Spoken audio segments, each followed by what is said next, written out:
En 15 Samuel 2, versets 12 à 17, il est dit « Les fils d'Élie étaient des hommes pervers. Ils ne connaissaient point l'Éternel. Et voici quelle était la manière d'agir de ces sacrificateurs à l'égard du peuple. Lorsque quelqu'un offrait un sacrifice, le serviteur du sacrificateur arrivait au moment où l'on faisait cuire la chair, tenant à la main une fourchette à 3 dents. Il piquait dans la chaudière, dans le chaudron, dans la marmite ou dans le pot. Et tout ce que la fourchette amenait, le sacrificateur le prenait pour lui. C'est ainsi qu'il agissait à l'égard de tous ceux d'Israël qui venaient là à Silo. Même avant qu'on fasse brûler la graisse, le serviteur du sacrificateur arrivait et disait « Celui qui offrait le sacrifice, donne pour le sacrificateur de la chair à rôtir, et ne recevra de toi point de chair cuite, c'est de la chair crue qu'il veut. » Et si l'homme lui disait « Quand on aura brûlé la graisse, tu prendras ce qui te plaira », le serviteur répondait « Non, tu donneras maintenant, sinon je prends de force. » Ces jeunes gens se rendaient coupables devant l'Éternel d'un très grand péché parce qu'ils méprisaient les offrandes de l'Éternel. On va s'arrêter là pour l'instant. J'expliquerai au fur et à mesure pourquoi c'était pas bien, au fur et à mesure du message. Mais aujourd'hui, l'éducation des enfants est de plus en plus négligée. Je ne sais pas si vous avez entendu récemment, j'ai lu qu'on va interdire de punir l'enfant en lui disant d'aller dans sa chambre. On n'a plus le droit. Enfin, c'est en train d'être parlé. Non, là, ça devient n'importe quoi. Du coup, l'enfant, on ne pourra plus jamais le reprendre, il pourra faire ce qu'il a envie, ça va devenir l'enfant roi, et c'est complètement contraire à la parole de Dieu. Je ne suis pas d'accord, évidemment, qu'on batte les enfants, on est tout à fait d'accord. Mais il faut quand même une correction à un moment.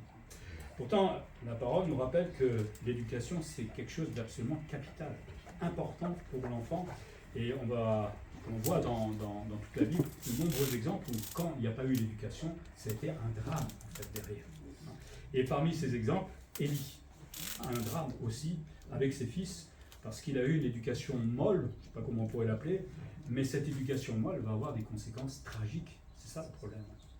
Alors évidemment, chacun, je l'ai déjà dit, a sa responsabilité, tant les parents, surtout chrétiens, mais les enfants aussi ont leur choix à faire à un moment, et c'est leur rôle de faire ce qu'ils ont envie, mais après, il faudra évidemment que... Donc, on va un peu parler d'Élie et ses fils. Alors, Élie était le souverain sacrificateur, donc le chef des sacrificateurs, ceux qui offraient des sacrifices quotidiennement.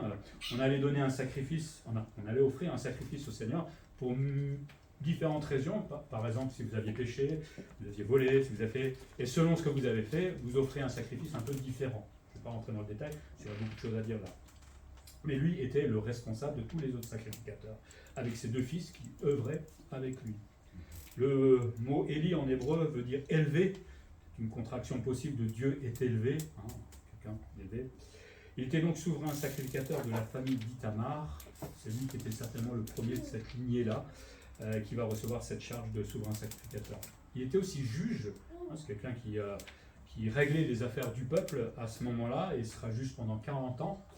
Et il semble avoir une piété assez grande, en tout cas qui le qualifiait pour les fonctions de juge. On n'était pas juge comme on avait envie, il fallait donc avoir un peu de sagesse, d'intelligence et une belle vie spirituelle malgré tout. Mais au-delà des apparences, de cette intégrité, j'ai envie de dire, il était quand même déficient sur un point. C'était le manque de fermeté avec ses fils, son éducation pour ses enfants. Et quelque part, malgré qu'il était un bon juge, certainement, il avait négligé l'éducation de son enfant, de ses enfants. Lui qui était le souverain sacrificateur. On ne demande pas aux gens d'être des parfaits, mais en tant que souverain sacrificateur, il devait être un exemple pour le peuple. Et forcément, quand ses fils faisaient n'importe quoi et que le peuple voyait, vous imaginez le témoignage que ça devait donner au peuple. Ça devait être vraiment déprimant. Les fils d'Élie, on en a parlé tout à l'heure en lisant, ils s'appelaient Ophni et Phinehas, c'était des hommes pervers, c'était des sacrificateurs, c'est-à-dire des gens qui servaient Dieu. Ils sont appelés là hommes pervers. Ils ne connaissaient pas l'Éternel en fait, ils n'étaient pas sauvés. C'est Dieu qui fait ce constat-là, de gens qui servaient l'Éternel. C'est quand même fou qu'on puisse servir Dieu sans le servir. C'est fou, ça s'appelle la religion, tout simplement. Comme quoi, on peut servir Dieu sans vraiment le connaître. On peut faire les choses par métier. Je peux être serviteur de Dieu par métier, ou je connais des pasteurs qui le font juste par métier, qui ne le font pas par conviction spirituelle. C'est bien triste qu'on en arrive à ce point-là. Mais là, on a deux serviteurs de Dieu qui faisaient vraiment n'importe quoi et que Dieu n'aime plus à un moment. C'est normal. Alors leurs nombreux péchés, on les a vus tout à l'heure, ils volaient d'abord au peuple pendant qu'il offrait les sacrifices. Alors quand vous aviez péché, vous veniez avec tel type de sacrifice, vous alliez jusqu'à l'endroit où on allait offrir ce sacrifice, on égorgeait en fait l'animal, et en fait, pour le sacrificateur qui faisait le travail, il y avait toujours une part qui lui revenait, d'accord, selon les sacrifices, on ne va pas rentrer dans le détail, mais il y avait une part qui lui revenait, d'accord, il n'avait pas à prendre tout l'animal qui était sacrifié. Et bien souvent, il essayait de prendre tout, il essayait de voler en fait, parce que le reste c'était pour celui qui avait offert le sacrifice. Au lieu de se satisfaire de la poitrine et de l'épaule, c'était généralement ça qu'il devait récupérer sur l'animal, lui essayait de prendre un maximum de choses sur l'animal. Mais Dieu avait décidé que quand c'était leur salaire en fait pour leur travail, qu'il y a certaines parties de l'animal qui devaient revenir tout simplement au sacrificateur et le reste revenait à celui qui avait offert le sacrifice, ou était des fois brûlé aussi. On voit aussi ces fils qui convoitaient la chair avant que la graisse ne soit offerte. Il fallait d'abord offrir la graisse, les rognons, enfin il y a tout un protocole. Regardez dans Lévitique si vous vous ennuyez ce soir, vous allez lire tout ça, c'est passionnant, mais il faut le faire une fois pour comprendre. Mais il y avait d'abord ces choses-là à offrir à Dieu, et ensuite on pouvait s'occuper du reste de la viande. Mais eux, ils essayaient de choper déjà la chair avant de faire même le sacrifice. Bref, ils étaient complètement contre la loi. Ils désobéissaient en tant que sacrificateurs. Ils rôtissaient aussi la viande au lieu de la bouillir. Forcément, bouillir, ça prend un peu plus de temps. Eux, ils avaient faim, j'ai l'impression. Je sais pas, on va croire qu'ils mourraient de faim, qu'ils voulaient absolument voler la viande pour la manger tout de suite. Je sais pas qu'est-ce qu'ils avaient, ils étaient bien charnels en tout cas. Pire, ils couchaient avec des femmes devant la tente d'assignation, là où on adorait Dieu, où on offrait les sacrifices. C'est quand même grave.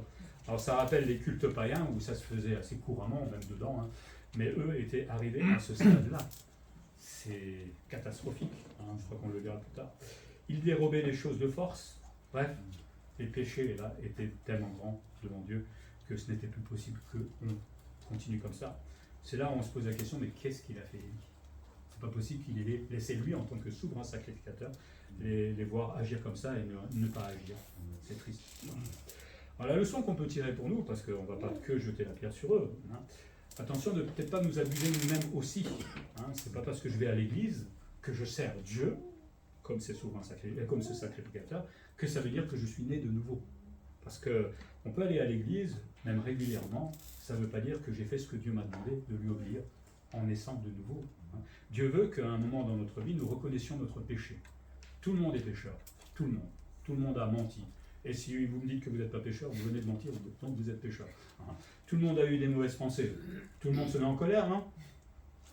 Mais bien sûr, tout le monde est comme ça, et il y a des noms d'oiseaux qui fusent, et il y a des choses bizarres qui se passent. On est tous comme ça, et on fait même peut-être pire. Bref, on est tous dans cet état de pécheur, et Dieu dit que parce qu'on est pécheur, on est condamné à l'enfer, à être éloigné de lui. Mais la grâce est là, Jésus-Christ a pris notre place sur la croix, c'est nous qui devions la subir, et il permet aujourd'hui d'accepter cette grâce, d'être pardonné. Et pour cela, il faut naître de nouveau et obéir à Dieu. Je peux dire que je connais Dieu, mais obéir à Dieu, c'est autre chose que dire je connais Dieu. Ça ne veut pas dire le suivre forcément. Mais si je nais de nouveau, ma vie va complètement changer. Ce qui est ancien est ancien, et voici tout devient nouveau avec le Seigneur, et je ne vais plus vivre de la même manière qu'avant, et le Seigneur, comme on l'a vu tout à l'heure, va m'éduquer tout doucement à lui obéir de plus en plus. Et c'est tellement mieux de vivre comme cela en tant que chrétien. Dire connaître Dieu, ça ne signifie pas le suivre. Il y a plein de gens, vous leur dites tu crois en Dieu, ils vont dire oui, mais ils ne savent même pas ce qu'est la Bible, ils ne prient pas, ils vont peut-être à l'église de temps en temps, mais c'est pas ça connaître Dieu. Connaître Dieu, c'est lui obéir, faire ce qu'il me demande. Et ce qu'il me demande, c'est d'être sauvé, premièrement. Ensuite, il y a beaucoup d'autres choses. Avoir un bon caractère, ça ne suffit pas non plus. Bon là, nos deux fils d'Élie, ils n'avaient pas un bon caractère. C'est pas parce que je suis une bonne personne, que le monde me dit que je suis une bonne personne, peut-être à l'exemple de Élie lui-même, que ça veut dire que Dieu agrée ce que je suis ou que je n'ai pas besoin d'être sauvé, etc. Parce que devant cette belle personne qui était Élie devant le peuple, Dieu lui met le doigt sur ses torts, sur son éducation ratée avec ses enfants. Donc c'est pas l'apparence que je donne aux gens ou que j'ai envie de me donner moi-même qui fait que je suis sauvé. Ça passe par la repentance, et ça, c'est quelque chose de difficile dans la vie de quelqu'un, faisable évidemment, mais ça marque notre vie normalement, de changer d'attitude. Autre leçon, c'est que le Seigneur nous appelle à éduquer les enfants afin qu'ils obéissent aux parents. On l'a vu, la Bible montre l'importance d'éduquer, savoir se soumettre à l'Éternel. et d'amener tout doucement aussi ses enfants à se soumettre à l'Éternel, non pas de force, on est bien d'accord, librement, parce que tout le monde va le faire librement, pour qu'un jour ça puisse aller jusqu'au salut. Après, moi j'étais jeune, j'ai pas voulu, vous pouviez faire ce que vous voulez, je me barrais même de la maison. J'étais vraiment un enfant pas très sage. Mais vous voyez, le Seigneur a réussi à rattraper malgré tout. Donc ne nous désespérons pas devant les cas les plus graves. Dieu sait ramener ses enfants. Il faut aussi obéir évidemment à ça. Mais il faut savoir reprendre ses enfants avant que les habitudes soient trop tard. Et surtout que le monde, on l'a dit tout à l'heure, met la pression aussi pour qu'il n'y ait plus d'éducation. Puis on dit aux enfants, de toute façon vos parents n'ont pas à faire ça avec vous, etc. Forcément, les enfants se retrouvent aussi dans des situations un peu complexes, pas évidentes pour eux, surtout quand ils sont en train de grandir. Vous savez, on est tous passés par l'adolescence, petit moment un peu bizarre dans la vie, où on ne comprend plus rien, où on est le roi, etc. Et d'un côté, il y a les parents qui me disent des choses, de l'autre côté, il y a ma chair, il y a moi qui ai envie de comprendre, puis il y a Dieu en plus. Alors là, ça fait un mix un peu compliqué pour les enfants. Il faut être patient, mais si on arrive à reprendre les enfants dans leurs mauvaises habitudes, c'est génial. Et le Seigneur les bénira. Mais c'est notre responsabilité en tant que parents, Église aussi, parce que l'Église, je l'ai dit tout à l'heure, quand moi j'étais jeune, j'ai pas voulu de Christ parce que j'ai vu dans l'Église que des mauvais exemples. C'est des choses terribles que j'ai vues. Et j'étais bien triste, c'est ça. Alors, je ne vais pas dire que c'est ma responsabilité à moi aussi, mais nous avons un exemple à donner aussi devant ses enfants. C'est notre responsabilité. Et lui ne l'a pas fait. Et Dieu l'a fait. Et sévèrement. Et vous allez voir que ça va être même tragique. Donc la Bible nous a donné des cas pour nous servir d'exemple. C'est pas fait juste pour qu'on lise, c'est une jolie histoire. Elle est là pour nous donner des exemples, pour qu'on comprenne qu'il y a des conséquences à tout ce que l'on fait dans notre vie, et particulièrement dans le domaine de l'éducation. On va continuer à lire dans 1 Samuel 2, les versets 22 à 36. 22 à 36. Donc vous avez normalement votre Bible encore. Élie était fort âgé, il apprit comment ses fils agissaient à l'égard de tout Israël. Il apprit aussi qu'il couchait avec les femmes qui s'assemblaient à l'entrée de la tente d'assignation. Il leur dit, « Pourquoi faites-vous de telles choses? Car j'apprends de tout le peuple vos mauvaises actions. Non, mes enfants, ce que j'entends dire n'est pas bon. Vous faites pécher le peuple de l'Éternel. Si un homme pêche contre un autre homme, Dieu le jugera, même s'il pêche contre l'Éternel, qui intercédera pour lui? Et ils n'écoutèrent point la voix de leur père, car l'Éternel voulait les faire mourir. » Le jeune Samuel continuait à grandir, il y a l'histoire de Samuel qui est en train de s'imbriquer là-dedans. Il était agréable à l'Éternel et aux hommes. Un homme de Dieu vint auprès d'Élie et lui dit, « Ainsi parle l'Éternel, ne le suis-je pas révélé à la maison de ton père lorsqu'il était en Égypte, dans la maison de Pharaon? Je l'ai choisi parmi toutes les tribus d'Israël pour être à mon service dans le sacerdoce, pour monter à mon autel, pour brûler le parfum, pour porter les fautes devant moi. Et j'ai donné à la maison de ton père tous les sacrifices consumés par le feu et offerts par les enfants d'Israël. Pourquoi foulez-vous aux pieds mes sacrifices et mes offrandes que j'ai ordonné de faire dans ma demeure? Et d'où vient que tu honores tes fils plus que moi, afin que vous engraissez des prémices de toutes les offrandes d'Israël, mon peuple? C'est pourquoi voici ce que dit l'Éternel, le Dieu d'Israël. J'avais déclaré que ta maison et la maison de ton père marcheraient devant moi à perpétuité. Et maintenant, dit l'Éternel, loin de moi, car j'honorerai celui qui m'honore, mais ceux qui me méprisent seront méprisés. Voici le temps arrive, et je retrancherai ton bras et le bras de la maison de mon père, en sorte qu'il n'y aura plus de vieillard dans ta maison. Tu verras un adversaire dans ma demeure, tandis qu'Israël sera comblé de bien par l'Éternel. Il n'y aura plus jamais de vieillard dans ta maison. Je laisserai subsister auprès de mon autel l'un des tiens, afin de consumer tes yeux et d'attrister ton âme, mais tous ceux de ta maison mourront dans la force de l'âge. Et tu auras pour signe ce qui arrivera à tes deux fils, Ophni et Phinehas. Ils mourront tous les deux le même jour. Je m'établirai un sacrificateur fidèle qui agira selon mon cœur et selon mon âme. Je lui bâtirai une maison stable et il marchera toujours devant mon nom. Et quiconque restera de ta maison viendra se prosterner devant lui pour avoir une pièce d'argent et un morceau de pain et dira « Attache-moi, je te prie, à l'une des fonctions du sacerdoce afin que j'aie un morceau de pain à manger. » On a fait le bilan entre Élie et ses fils, et maintenant viennent les conséquences, la sanction de Dieu. D'abord, on voit la réaction d'Élie par rapport à ce qui a été dit de ses fils. Il va reprendre ses fils et leur immoralité, mais il semblerait que sa correction n'était pas suffisante, en tout cas pas aux yeux de Dieu. 1 Samuel 3,13, il dit « Je lui ai déclaré que je veux punir sa maison à perpétuité à cause du crime dont il a connaissance, et par lesquels ses fils se sont rendus méprisables sans qu'il les ait réprimés. On a vu qu'il a quand même essayé de corriger ses enfants, mais ce n'était pas suffisant.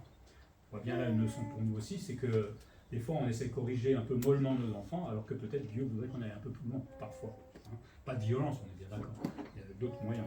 Mais en tout cas, c'était pas suffisant pour Dieu. Et en plus, pour Dieu, c'était trop tard. Au vu de tout ce qu'ils ont fait, forcément, à un moment, le Seigneur, il ne faut pas non plus se moquer de lui. Hein. On peut pécher, mais à un moment, on ne doit pas le mépriser. Hein. Et donc, c'était terminé pour Dieu, il allait faire mourir ses enfants, à cause de leur très très mauvais témoignage. En plus, ils ne vont pas écouter leur père, hein, puisqu'il les a corrigés, et puis, bon, papa, on s'en fiche de ce que tu dis, hein. Nous, on sait ce qu'on a à faire. Alors, ils ont défié l'autorité parentale, ça, c'est un peu risqué, mais sans plus. Par contre, ils ont aussi défié l'autorité divine. Là, par contre, c'est un peu plus risqué, c'est même tragique. Donc, ne défions jamais l'autorité divine, ne défions jamais Dieu, ne nous moquons pas de Dieu ou ne le méprisons pas, parce qu'il y a toujours des conséquences derrière. Finalement, un peu à l'exemple de Pharaon, il va les endurcir. Vous vous souvenez, Pharaon qui ne voulait pas obéir à Dieu en laissant partir le peuple plusieurs fois, après 10 miracles, et Pharaon, c'était pour sa perte, finalement. De la même manière, ses enfants n'ont pas voulu écouter Dieu, ils en paieront de leur vie. C'est vraiment triste quand on y réfléchit. C'est triste d'autant que le père aurait peut-être pu faire un peu plus, mais après, chacun a aussi sa responsabilité, évidemment. Et en plus, il dit, plus de sacrifices possible pour les sauver. C'est quand même fou, on est arrivé à un tel stade où on ne pouvait plus rien faire pour ses enfants. Le monde est un peu comme ça aussi parfois. Puis Élie va être averti, on l'a lu, sévèrement même. Dieu rappelle à Élie que d'abord il avait choisi la famille lévite, dont il faisait partie, comme tribu qui devait l'honorer, parce qu'ils avaient l'honneur de travailler ensuite, d'abord à la tente d'assignation qui va devenir le tabernacle plus tard, c'est eux qui offraient les sacrifices. Il y avait souvent un sacrificateur qui rentrait une fois dans le lieu très saint pour offrir le sacrifice pour tout le péché du peuple, Yom Kippour, c'est ce qu'on fait aujourd'hui encore. Et, enfin, les Juifs font ça, plus comme on faisait à l'époque. Mais voilà, lui a été choisi, c'était un honneur de faire partie de ces sacrificateurs, et ils ont foulé tout cela aux pieds de Dieu. Il va dire à Élie, mais pourquoi vous foulez mes offrandes, mes sacrifices à mes pieds? C'est triste d'en arriver à ce que Dieu dise ça de quelqu'un. On se moquait complètement. En fait, les sacrifices n'avaient plus de valeur, on dirait, à ce moment-là. C'était le train-train. On ment, on tue, on sacrifie, on ment. Il n'y avait plus de valeur, en fait. Je comprends qu'à force de le faire, c'est vrai que c'est pareil pour l'Église. À force de venir, on s'habitue tellement aux choses. Ça, c'est humain. Mais là, ils étaient allés un peu trop loin. Dieu va dire à Élie, pourquoi tu honores plus tes fils que moi? Mettez plus ses fils en avant que Dieu lui-même, lui qui était souverain sacrificateur. Est-ce que c'est juste pour les engraisser? Est-ce que le père s'inquiétait qu'ils ne soient pas assez gros? Je ne sais pas pourquoi il dit ça, mais en tout cas, pour Dieu, Élie mettait plus ses enfants en avant que Dieu lui-même. C'est l'inverse normalement. Ça ne veut pas dire qu'il ne faut pas s'occuper de ses enfants, on est bien d'accord. Mais dans une famille, quand Dieu est le premier, tout le reste marche très bien, normalement. Dieu avait promis un sacerdoce aussi à perpétuité dans la famille des Lévites, et donc dans la lignée de Élie. Mais là, Dieu dit maintenant, à cause de tout ça, c'est fini, ça va passer à quelqu'un d'autre. Et certainement que ça devait être très déprimant pour Élie. Et c'est vraiment un châtiment assez grave quand même. Et la punition va être prophétisée par quelqu'un d'inconnu, ça c'est intéressant aussi, et qui va annoncer à Élie qu'il va châtier le souverain sacrificateur, donc lui-même, et en plus il va humilier sa maison. Vous avez vu quelques conséquences d'une mauvaise éducation, tout simplement. On croit que des fois on laisse faire, qu'on ne doit pas agir, on a peur d'agir, etc. Mais au bout, il y a toujours des conséquences. Alors, je ne pense pas que vous en êtes à ce point-là, j'espère pas en tout cas. Mais c'est valable dans tous les domaines de la vie. Dieu honore ceux qui l'honorent. Dieu méprise celui qui le méprise ouvertement. On est loin d'être parfait, chacun d'entre nous. Moi, le premier, ça nous arrive de glisser, c'est pas de ça qu'on parle. Là, c'est de mépriser ouvertement devant tout le peuple ce que Dieu a institué de spirituel. C'est lui qui a demandé de faire des sacrifices pour le pardon des péchés, pour les fautes qu'on a fait. Et tout ça, c'est rien en fait pour les fils. Et pour le père, il semblerait, puisque pour lui, ça n'a pas l'air de trop le choquer qu'il fasse cela. Il méprise ceux qui le méprisent ouvertement. Et il dit, ses descendants vont mourir à la fleur de l'âge, ça veut dire qu'il n'y aura pas beaucoup de vieillards dans la lignée de Élie. C'est triste quand on y pense. Donc, conséquence sur la famille aussi. Eux, ils n'ont peut-être rien fait, mais il y a des conséquences là. Et le signe, on l'a vu, de ce jugement de Dieu qui ne va pas venir tout de suite. Hein. C'est la mort le même jour des deux fils. Donc Dieu prononce un jugement, mais ça ne va pas tomber là tout de suite. Alors on se dit des fois, oh ben Dieu ne va pas le faire puisqu'il m'aime. Hein, voilà. Et puis on vit comme on vivait après, comme on vivait avant. Mais le temps passe et à un moment, la sanction va tomber. Hélas. Et sa postérité, comme il disait à la fin du chapitre là qu'on a lu, va quémander un emploi. Hein. Eux, ils étaient dans la lignée des Lévites, mais ils voulaient travailler. Mais là, ils vont quémander le travail en tant que sacrificateurs. Et je ne sais même pas s'ils vont encore pouvoir travailler comme cela. C'est vraiment une famille déchue complètement de ce que Dieu avait mis comme bénédiction sur eux. Mais on ne se moque pas de Dieu. Hein. On ne le méprise pas ouvertement, ce qui est tout à fait normal. Hein. On ne peut pas aller devant la tente d'assignation, offrir des sacrifices au nom de l'Éternel et se moquer de Dieu en même temps. C'est inimaginable. Et en plus, notre cher Samuel, hein, qui était tout jeune à ce moment-là, qui va avoir quand même le courage d'aller voir le souverain sacrificateur qui avait de l'expérience et tout ça. Je ne sais pas, vous imaginez à 9 ans aller voir le président de la République pour lui dire tu vas être condamné. Moi, je n'oserais pas, mais lui, il va le faire, très jeune, hein, et il va confirmer en fait la sanction de l'inconnu là. La même révélation hein, pendant la nuit, hein, vous connaissez l'histoire, va lui être révélée. Il débutait là son ministère. Triste pour Samuel hein, de commencer comme ça, mais il va confirmer la prophétie et que Élie va accepter avec soumission. Ça, c'est quand même, on voit quand même qu'il y avait une forme d'humilité dans la part de Élie. Hein, il y avait quelque chose d'extrêmement bon, mais moi, je n'arrive pas à comprendre pourquoi il a laissé faire comme ça. C'est dommage. Il était autant blanc et noir. On est peut-être tous un peu comme ça parfois. Qu'est-ce qu'on peut tirer pour nous? Peut-être dans le domaine humain d'abord, quand le Seigneur nous demande d'éduquer les enfants, c'est pas une farce, c'est pas une option qu'il donne aux parents, c'est quelque chose de sérieux. On sait combien c'est important l'éducation des enfants. Oh, je sais que c'est pas facile, j'ai pas eu d'enfant, mais je peux pas faire la leçon, mais ça veut pas dire que j'aurais pas à éduquer les enfants, on est bien d'accord. Donc je sais que c'est pas évident, mais c'est faisable avec le Seigneur. Je pense qu'on pleure parfois, on est triste, on est désespéré, mais il faut toujours aller de l'avant. Hein. Être parent, c'est une vraie responsabilité devant Dieu. J'ai l'impression des fois qu'il y a des parents qui font les enfants juste pour avoir des enfants et après on les délaisse, ils se débrouillent tout seuls. C'est bien triste d'avoir fait des enfants pour cela, hein, parce qu'on l'a dit, il y a des conséquences derrière. Alors parfois, des enfants sont plus intelligents que les parents et vont s'en sortir quand même dans la vie. Hein. Ça arrive aussi, heureusement, hein, il y a de tout. Mais on ne doit pas négliger leur éducation spirituelle. L'éducation spirituelle, ça se fait à la maison, par l'exemple que moi, en tant que parent, je donne à mes enfants. C'est pas que juste de prier ou d'aller à l'église, c'est dans tous les domaines de ma vie, comment je me comporte, comment je fais.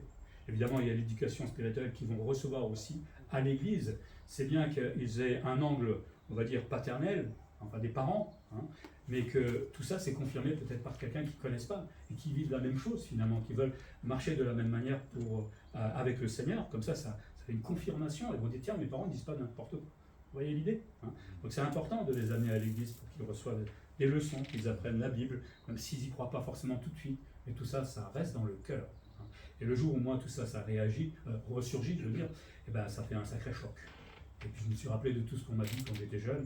Et puis j'ai demandé pardon au Seigneur pour tous mes péchés. Et j'ai commencé à suivre le Seigneur en essayant d'être le plus fidèle. Mais c'est jamais vain, c'est ça que je veux dire. Hein. On a l'impression des fois que rien ne se passe, mais vous savez, l'enfant, ça travaille, il observe, il voit, il entend, il analyse. Hein. C'est impressionnant ce qu'ils font, les enfants. Donc c'est important qu'ils soient aussi à l'église le plus souvent possible. Mais un jour viendront les conséquences, alors peut-être sur la terre, parce que l'enfant n'a pas eu son éducation. Il y a des enfants qui tournent mal. Ça sera peut-être au ciel aussi, parce qu'il aura peut-être eu une bonne vie correcte, mais il n'aura jamais accepté le Seigneur. Alors c'est pas notre faute en tant que parent, on est bien d'accord. Mais si moi je lui donne pas l'exemple, c'est peut-être moi, un peu qui suis le coupable, quelque part. On ne méprise pas Dieu. Dans le domaine spirituel, la leçon pour nous, c'est de ne pas négliger l'éducation de Dieu. Pour moi d'abord, hein, avant de vouloir transmettre à mes enfants, Dieu veut m'éduquer moi aussi en tant que chrétien. Eh oui, on appelle ça la sanctification, la transformation qu'il veut faire chaque jour avec nous. Je ne peux pas transmettre quelque chose à mon enfant que je n'ai pas moi-même. Je ne peux pas montrer un bon exemple à mon enfant si moi-même je n'ai pas cet exemple. On est d'accord? Donc laissons-nous aussi en tant que parents, mais chacun d'entre nous, éduqués par Dieu, changés par Dieu, transformés par Dieu, pour que justement on donne un bon exemple. Hein, et ne négligeons pas ces rendez-vous. Hein. Il en donne plein, culte personnel, c'est bien de prendre tous les jours un moment pour lire la parole de Dieu, savoir ce qu'il veut pour moi, prendre un moment pour prier, pour lui dire merci pour tout ce qu'il me donne, pour tout ce qu'il fait pour moi, ou pour lui demander de me changer, justement, parce que j'ai besoin d'être transformé. Rendez-vous à l'église. Il y en a plusieurs dans la semaine, pas qu'un seul le dimanche. Des études bibliques où on a l'occasion, pas comme là, où il y a beaucoup de questions. Eh bien, il y avait des jeunes ce vendredi qui m'ont posé des questions. Donc c'est ouvert à tout le monde, l'occasion de discuter, chacun peut partager. C'est tellement riche en fait, ces moments-là. Négligeons pas ce rendez-vous. Et puis le dimanche, évidemment, le culte qui est important pour louer notre Seigneur. Tout ça, c'est important dans notre éducation spirituelle. Soyons fermes donc dans le domaine de l'éducation, tout ça pour le bien de nos enfants et aussi pour notre bien. On va continuer à lire, et ça sera un dernier passage dans 1 Samuel 4, versets 12 à 18. 1 Samuel 4, 12 à 18. Un homme de Benjamin accourut du champ de bataille et vint à Silo le même jour, les vêtements déchirés et la tête couverte de terre. Lorsqu'il arriva, alors il faut juste savoir qu'avant il y a les Philistins qui étaient en train d'attaquer Israël, en plein champ de bataille. Lorsqu'il arriva, Élie était dans la tente, assis sur un siège près du chemin, car son cœur était inquiet pour l'arche de Dieu. À son entrée dans la ville, cet homme donna la nouvelle, et toute la ville poussa des cris. Élie entendit ces cris et dit « Que signifie ce tumulte ?» Et aussitôt l'homme vint apporter la nouvelle à Élie. L'arche avait été prise par l'ennemi. C'était un sacrilège. Or, Élie était âgé de 98 ans, il avait les yeux fixes et ne pouvait plus voir. L'homme dit à Élie, j'arrive du champ de bataille, c'est du champ de bataille que je me suis enfui aujourd'hui. Et Élie dit, que s'est-il passé, mon fils? Celui qui a porté la nouvelle dit en réponse, Israël a fui devant les Philistins et le peuple a éprouvé une grande défaite. Et même, tes deux fils, Ophni et Phéniès, sont morts et l'arche de Dieu a été prise. À peine eut-il fait mention de l'arche de Dieu qu'Élie tomba de son siège à la renverse à côté de la porte. Il se rompit la nuque et mourut, car c'était un homme vieux et pesant. Il avait été juge en Israël pendant 40 ans. La conséquence, maintenant, qui se réalise. La prophétie qui se réalise. Donc la mort d'Élie, donc juste pour résumer un peu le chapitre avant, il y a bataille entre Israël et les Philistins, et Ophni et Phinehas, qui étaient eux les gardiens de l'arche de l'Alliance. Alors je ne sais pas si vous savez tout ce que c'est que l'arche de l'Alliance. C'était alors dans le lieu très saint, il y avait un coffre, on va dire, qui était fait d'acacia, qui était couvert d'or, et à l'intérieur, il y avait plusieurs choses. Il y avait les tables de lavage, si je me souviens bien, il y a d'autres choses qui étaient là. C'était un tout petit coffre qui était dans le lieu très saint. C'est le lieu où on rentrait une fois par an, où le souverain sacrificateur rentrait une fois par an pour de percer du sang là-dessus et faire le pardon de tous les péchés du peuple. Il y avait un couronnement d'or aussi qui parcourait, j'aurais dû vous mettre une image, ça aurait été mieux, mais il y a aussi 4 anneaux d'or sur les côtés, c'était pour pouvoir les transporter quand le peuple se déplaçait. Et l'arche était portée par certains sacrificateurs qui étaient de la famille de Kélat, tribu de Lévi. Donc eux étaient en train de s'occuper en fait de cette arche de l'Alliance, et ils étaient en train de la transporter, avant qu'ils meurent, les deux fils, sur le champ de bataille. Pourquoi on faisait cela? Tout simplement parce que cette arche était connue par tous les autres peuples, et ça faisait peur aux autres peuples. Parce que pour eux, c'était un peu comme s'il y avait la présence de Dieu au milieu du champ de bataille. Donc forcément, c'était là pour faire un impact sur l'ennemi, mais en même temps, c'était là pour encourager les soldats d'Israël, pour leur donner un peu plus de zèle pour aller sur le champ de bataille. Le problème, c'est que les Philistins vont gagner cette fois la bataille, et ils vont voler l'arche. C'est bien la première fois, je crois, de l'Alliance, qui était quelque chose de central dans le culte d'Israël. Vous imaginez, ça devait être terrible en fait pour les Israélites de savoir que cette chose a été prise. Alors, c'est purement symbolique, on est bien d'accord, il n'y avait pas plus de... Mais pour eux, c'était effrayant.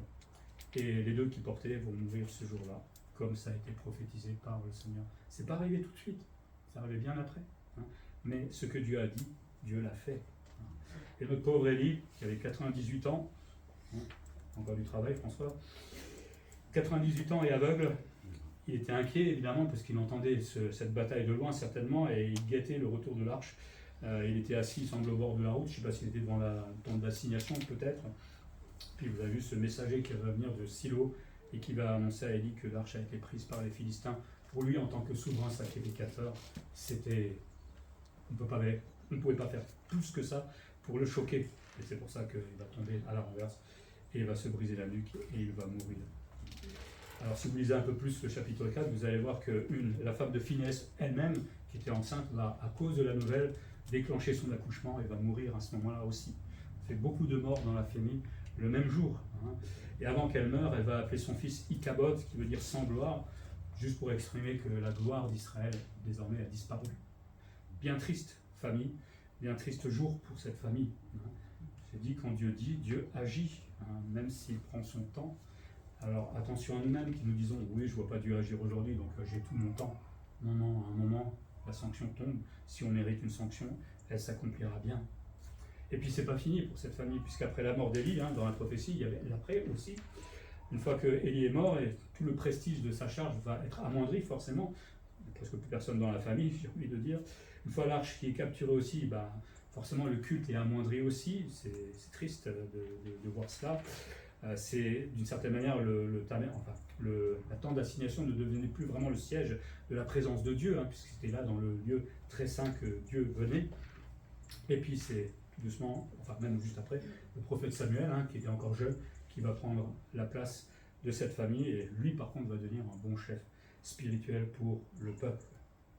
Puis au fur et à mesure, le jugement va continuer, puisque c'était dans le temps, à l'époque de Saül, un certain Archimélec, je vais vous faire un petit résumé tout à l'heure, Saül va tuer Archimélec et tous ses fils, sauf un qui va réussir à échapper, qui était là pour la lignée, en fait, un des sacrificateurs, il s'appelait Abiatar, mais c'est Salomon plus tard qui va l'expulser en fait du sacerdoce, ce cher Abiatar, et c'est un certain Tsadok qui va prendre la place. Finalement, la famille d'Élie est complètement mise de côté pour toujours.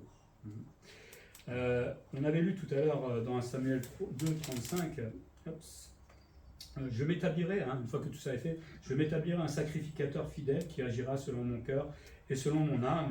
Je lui bâtirai une maison stable et il marchera toujours devant mon oint.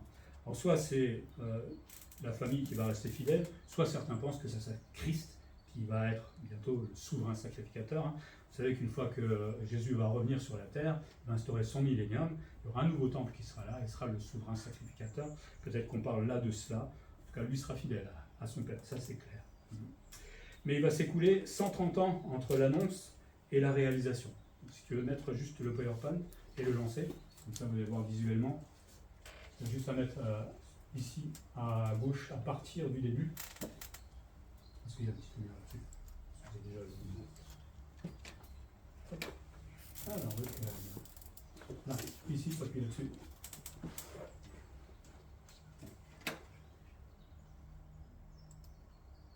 Voilà, merci.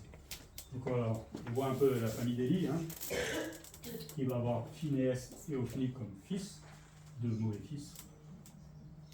De Phinéas va naître Achitub, qui va continuer dans la lignée, qui va être sacrificateur, qui va lui-même avoir un certain Akija, qui va être grand prêtre à Gibéa, on voit ça dans Samuel 14, donc la lignée continue, malgré que les fils étaient déjà morts.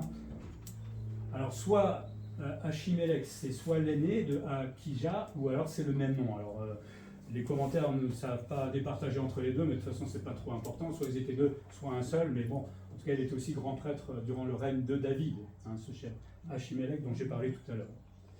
En même temps, en parallèle, si on lit bien la Bible, on va voir que Achimélec et Tsadok, comme on en a parlé tout à l'heure, vont travailler ensemble pendant un certain moment. D'accord ? Donc là, la prophétie est tout doucement en train de se mettre en place. Il va naître soit de Akija ou de Achimélec, Abiatar, celui dont on a parlé tout à l'heure, qui va être déchu après avoir pris le parti en fait d'Adoniya, je vais y arriver, qui était le fils de David, et il avait voulu renverser son père en prenant le pouvoir, mais cela n'est pas arrivé, et donc il va être exclu alors qu'il avait échappé à la mort au moment où on avait tué Achimélec. Donc Dieu lui avait laissé une chance, mais là il s'est retourné contre le roi, donc David va l'exclure du sacerdoce, et Salomon va ensuite prendre Tsadok et Nathan comme... non, il va être moins par Tsadok et Nathan, et la sacrificature va revenir uniquement à Tsadok. Et donc, je suis désolé, c'est pas bon. Et donc, voilà, au bout de 130 ans environ, l'accomplissement de la prophétie qui s'est faite. 130 ans quand même. Des fois, on a l'impression que Dieu ne fait rien, mais Dieu prend son temps pour accomplir ce qui est dit. Et donc, le privilège qui était fait à Élie, finalement, ben, tout ça, c'était fini. C'est bien triste. La leçon pour nous, même si les prophéties ne semblent pas se réaliser, par exemple, c'est quoi une prophétie aujourd'hui? Jésus va revenir. Ça fait 2000 ans qu'ils promettent ça dans la Bible. Il y en a qui disent, mais on se moque du monde, hein, Jésus ne va jamais revenir. Prends son temps, hein, le Seigneur, il n'est pas pressé. Pourquoi il prend son temps? Dans l'hébreu, il dit qu'il prend son temps pour que d'autres puissent être nés de nouveau, pour que d'autres puissent être sauvés. Parce que s'il naît aujourd'hui, beaucoup de gens vont mourir. Et ça, c'est bien triste sans connaître Dieu. Donc Dieu est patient avec nous. Il y a d'autres prophéties qui s'accomplissent aujourd'hui, comme le retour des Juifs en Israël, la construction du fameux temple dont j'ai parlé tout à l'heure. Tous les éléments sont là. Tout est là. Il suffit juste de l'emplacement pour refaire cela. Et on pourra en parler pendant des heures. Beaucoup de prophéties s'accomplissent aujourd'hui. Mais elles prennent leur temps.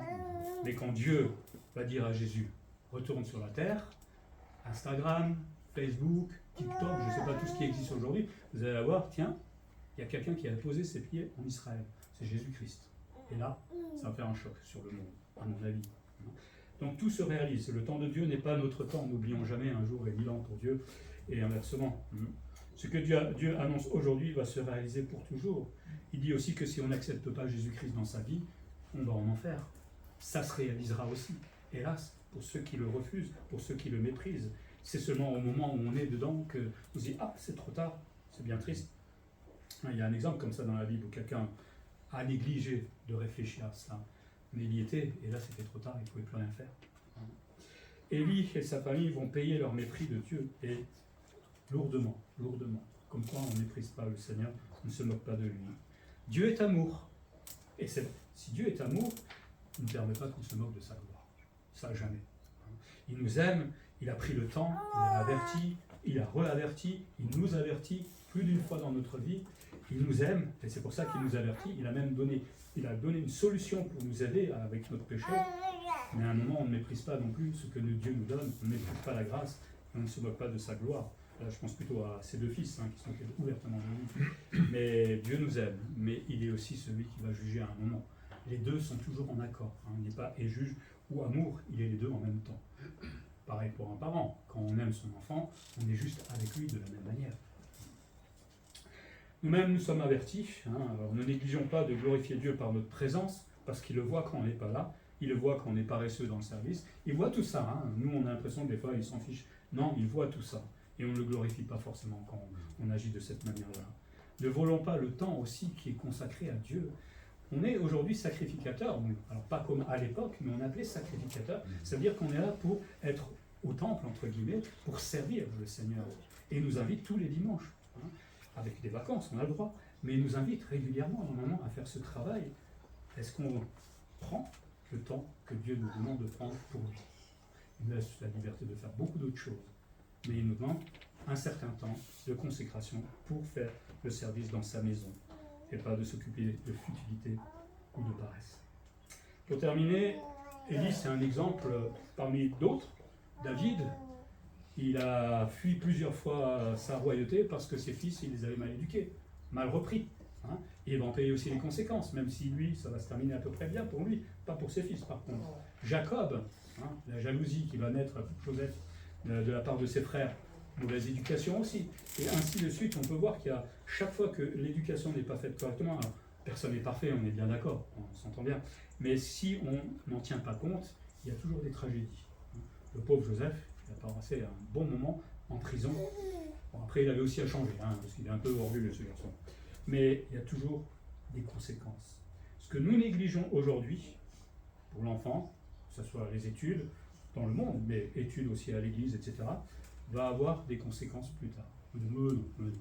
Va avoir des conséquences plus tard, c'est la Bible qui nous l'apprend. Peut-être pas aussi tragique peut-être que pour Élie, et je ne le souhaite pas en tout cas, mais il y aura des conséquences, forcément. Et si Dieu avertit concernant notre présence, la croissance, le service qu'il veut pour chacun d'entre nous, à un moment il nous récompensera ou non. Un jour on sera devant lui, on appelle ça le tribunal de Christ, et il nous récompensera selon le bien et le mal qu'on aura fait durant notre vie. Si j'étais toujours en train de fuir l'église ou de ne pas faire ce qu'il me demande, voilà, on aura notre récompense. Mais si on le sert fidèlement, il ne s'agit pas d'être là tout le temps à l'église, collé à l'église, je vous mettrai dehors si vous n'êtes pas tout le temps, mais de faire ce qu'il me demande de faire déjà, alors il nous récompensera. Et je préfère avoir une récompense que plutôt ne pas en avoir. On ne sait pas ce que c'est. C'est ça qui met le suspense et qui peut-être motive chacun d'entre nous à servir le Seigneur. Mais ce n'est pas la récompense qui me motive. C'est mon amour pour le Seigneur qui devrait me motiver. Et son amour pour moi. Tout ce qu'il a fait pour moi, ça doit me donner du zèle pour avancer. Donc parents, il n'est jamais trop tard pour éduquer ses enfants, même si on a la pression de partout. Les habitudes, ça se change. Déjà peut-être nous-mêmes en tant que parents, et peut-être que ça va avoir un impact sur les enfants. Et nous, chrétiens, il n'est jamais aussi trop tard d'accepter l'éducation du Seigneur, même si je sais que ce n'est pas toujours drôle d'être repris par le Seigneur et de grandir dans la foi. Ça fait des fois un peu mal, mais ce n'est pas une tragédie quand même. On se relève chaque fois et puis on grandit. Et puis, vous savez, plus on grandit, plus la foi grandit. Et plus on va pouvoir traverser de plus grandes épreuves et de plus en plus grandes. Chouette. Vous n'avez pas l'air d'accord avec moi, mais c'est quand même mieux de pouvoir traverser une épreuve, je veux dire en restant debout, en sachant que Dieu est avec moi, que de trembler comme une feuille et de paniquer à chaque fois qu'il y a quelque chose qui arrive dans ma vie, non? C'est quand même mieux. Mais ça passe par l'éducation du Seigneur. Que le Seigneur aide les parents, que le Seigneur nous aide en tant que chrétiens. On va prier. Seigneur, merci pour ta parole qui nous laisse des exemples, bien tristes parfois. Mais ils sont là justement pour nous servir d'exemple. Ce pauvre Élie, je ne sais pas s'il faut que je le nomme pauvre, mais Élie qui a été averti, repris par toi, Seigneur, qui n'a pas agi comme il aurait dû agir envers ses fils, qui a méprisé son sacerdoce, qui a méprisé ta gloire, Seigneur. Et c'est vrai qu'à un moment, il y a une limite à ta patience, nous le voyons. C'est bien triste. Et en plus, sa famille va en subir les frais, Seigneur. Nous voyons que le péché d'aujourd'hui a des conséquences dans l'avenir et qu'on ne se moque pas de toi tout simplement, Seigneur. Je ne pense pas que nous en soyons à ce point-là aujourd'hui, mais apprends-nous à peut-être être vigilants par nos mauvaises habitudes, à peut-être nous laisser reprendre par toi, éduquer par toi, corriger par toi, pour que, au fur et à mesure, nous puissions devenir des exemples pour nos enfants, en tant que parents, mais aussi en tant que chrétiens, puisqu'ils nous voient vivre, pour qu'ils puissent dire à un moment, mais ces gens vivent différemment du monde, qu'est-ce qu'ils ont? J'aimerais bien l'avoir, parce qu'ils ont l'air heureux, ils ne pleurent pas à chaque fois qu'il y a des épreuves, enfin du moins ils ont confiance en Dieu et ils les traversent avec force. Seigneur, c'est pas ce qui arrive généralement dans le monde. Voilà, que tu nous aides en tant qu'Église aussi à devenir des modèles, Seigneur, pour ces enfants. Et nous prions pour tous les enfants de notre Église aujourd'hui, petits et plus âgés, que tout doucement, par l'enseignement des parents, par l'enseignement qu'ils vont recevoir ici, un jour ils puissent t'accepter dans leur vie, accepter ta grâce, Seigneur, accepter ton pardon. Et ça sera notre plus grande joie, et celle du ciel aussi. Je prie en Jésus-Christ. Amen. Amen.